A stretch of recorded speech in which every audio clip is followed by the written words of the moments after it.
प्रणाम। हम किरण शर्मा, हम मंजू शर्मा अपना चैनल पर स्वागत कर। नमस्ते प्रणाम जते दाई माई दीदी भाजी चाची बहन सब गोटन के प्रणाम कर। सब गोटा इन्हें प्यार आशीर्वाद देते रहे ना आगा बढ़त रहे वहाँ सब नहीं भूल तक झूल जाए हम सब। और हम दोनों देवरानी जेठानी बहुत प्यारा सा ननद गाड़ी गीत गावे जा रहा है। सब जरूर सुनब, लाइक करब, शेयर करब, कमेंट करब। बहुत प्यारा सा गाड़ी गीत है और अहाँ सब फुल वॉच करके सुनबी तो जरूर बुझ जेबी कि ननद कते बदमाश रही। वो कट्ठी लारा जाए तो अपने पर हो जाए बदमाश रहे, ननद के बदमाश बना दे। ये हम सब ये गौर से बात करबे।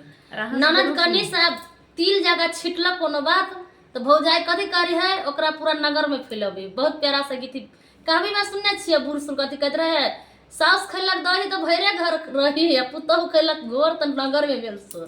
जरूर फुल वॉच करके सुना और कमेंट करके जरूर बताए। बहुत प्यारा सा ननद गाड़ी गीत है और सुनो, आनंद लिए हमरा सबके प्यारा से बाजे और आगे बढ़ाबे। बहुत प्यारा सा ननद गाड़ी गीत है। यहाँ सब जरूर सुनबे, जरूर कमेंट करबे। कमेंट में जरूर लिखबे कि ननद बदमाश हो या भौजाई बदमाश हो। ज्यादातर तो भौजाई बदमाश होते थे। कभी में हमरा सबके दाई माई कहे छलखिन, सास खैलक दही तो भैरे घर रही आ पुतहु खैलक घोर तो नगर में भगल सोर। एकर पर नहीं करब। नने